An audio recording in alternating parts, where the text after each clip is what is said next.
नमस्कार, स्वागत है आपका इंडिया न्यूज पर और मैं हूं आपके साथ स्वाति सिंह।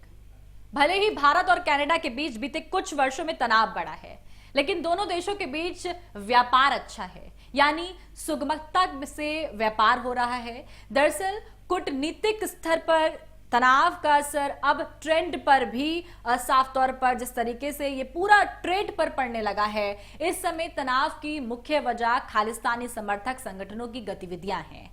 भारत का कहना है कि कनाडा सरकार खालिस्तानियों पर नकेल कसने में नाकाम रही है। हालांकि तनाव और बयानबाजी के बीच भारत में आयोजित G20 सम्मेलन में भाग लेने के लिए कनाडा के प्रधानमंत्री जस्टिन ट्रूडो भारत पहुंचे थे। सम्मेलन में भाग लेने के 2 दिन बाद तक ट्रूडो भारत में ही रुके रहे और उन्होंने उनका निजी विमान खराब होने साफ तौर पर हो गया था। इस वजह से भी ट्रूडो की खूब किरकिरी हुई थी। अब भारत का आरोप है कि कनाडा में सक्रिय सिख अलगाववादियों पर ट्रूडो सरकार नकेल कसने में नाकाम रही है। अब दोनों देशों के बीच तनाव का सीधा असर ट्रेड पर दिख रहा है, क्योंकि G20 की बैठक में शामिल होने के बाद कनाडा लौटते ही जस्टिन ट्रूडो भारत के साथ ट्रेड मिशन को रोकने का ऐलान कर देते हैं। उन्होंने इसका कोई कारण नहीं बताया, केवल उन्होंने कहा कि व्यापारिक सिद्धि के लिए भारत के साथ वार्ता स्थगित कर दी गई है, जिससे अब कनाडा के साथ व्यापार आसान तो नहीं होने वाला है। वैसे भारत और कनाडा के बीच आयात और निर्यात करीब करीब बराबर है। साल 2022 में भारत कनाडा का 10वां बड़ा ट्रेडिंग पार्टनर था। वित्त वर्ष 2022-23 में भारत ने कनाडा को लगभग 4.10 अरब डॉलर का सामान निर्यात किया था, जबकि कनाडा ने भारत को 2022-23 में 4.05 अरब डॉलर का सामान निर्यात किया था। इसे एक साल पहले 2021-22 में भारत ने कनाडा को 3.76 अरब डॉलर का निर्यात किया था। वहीं साल 2021 और 22 में आयात का आंकड़ा 3.13 अरब डॉलर का रहा था। दोनों देशों के बीच द्विपक्षीय कारोबार वर्ष 2021-22 में 7 अरब डॉलर था, जो वर्ष 2022-23 में बढ़कर 8.16 अरब डॉलर हो गया। यही नहीं, भारत और कनाडा के बीच व्यापार आसान होने की वजह से भारत ने एक बड़ा निवेश भी किया है। कनाडाई आपको बता दें कि पेंशन फंडों ने भारत में लगभग 55 अरब डॉलर का निवेश किया है, जबकि कनाडा ने साल 2000 आपको बता दें से लेकर अब तक भारत में 4.07 अरब डॉलर के सीधे निवेश किया है। भारत में फिलहाल कम से कम 600 कनाडाई कंपनियां काम कर रही हैं, जबकि 1000 और कंपनियां भारत में एंट्री के लिए कतार में हैं।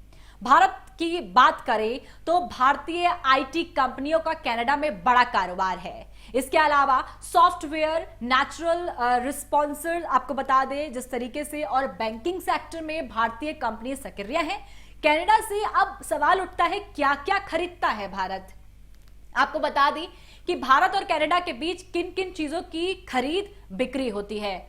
भारत से कनाडा आभूषण, बेशकीमती पत्थर, फार्म्स प्रोडक्ट, रेडीमेड गारमेंट्स, यहां तक कि ऑर्गेनिक साफ तौर पर केमिकल्स, तमाम तरीके की ऐसी चीजें सामान और आयरन एंड स्टील प्रोडक्ट मुख्य रूप से खरीदता है। जबकि कनाडा भारत को दालें, न्यू प्रिंट, वुड पल्प, यहां तक कि एस्बेस्टस, पोटोकाश, आयरन स्कैम, खनिज और इंडस्ट्रियल केमिकल बेचता है। दोनों देशों के बीच व्यापार लगभग बराबर है। कनाडा के लिए भारत एक बड़ा बाजार है। खासकर भारत कनाडा से दाल की खरीदारी करता है। भारत फिलहाल सालाना करीब 230 लाख टन दलहन की खपत है, जबकि पैदावार इससे कम होती है। इसलिए कनाडा के लिए भारतीय बाजार बेहतरीन विकल्प साबित हो सकता है। कनाडा मटर का बड़ा उत्पादक है और दोबारा भारत निर्यात के बारे में सोच रहा है, लेकिन अब राह मुश्किल हो गई है। इसके अलावा आपको बता दें दोनों देश एफटीए को लेकर भी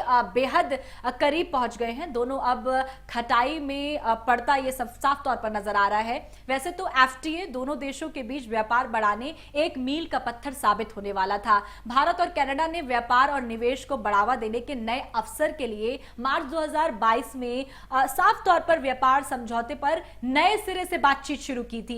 यह भी फैसला किया था कि शुरुआती प्रगति व्यापार समझौता ईपीटीए इसका पहला कदम होगा और इसके बाद साफ तौर पर समग्र आर्थिक समझौतेदारी यहां तक कि समझते हुए और आगे कदम बढ़ेगा। मिलेगा। जानकारी के मुताबिक दोनों देशों के बीच इस मुद्दे पर 6 दौर की बातचीत हो चुकी है, लेकिन अब फिर ये मामला ठंडे बस्ते में चला गया है। कनाडा भारत विवाद कितना आगे बढ़ता है, इसका असर व्यापार से लेकर भारतीय स्टूडेंट्स की पढ़ाई पर भी पड़ता है। सरकार इस पर क्या एक्शन लेती है, क्या दोनों देश बैठकर बात करते हैं या ये विवाद लंबा जाता है? तमाम अपडेट के लिए हमारे साथ बने रहें और देखते रहें इंडिया न्यूज। धन्यवाद।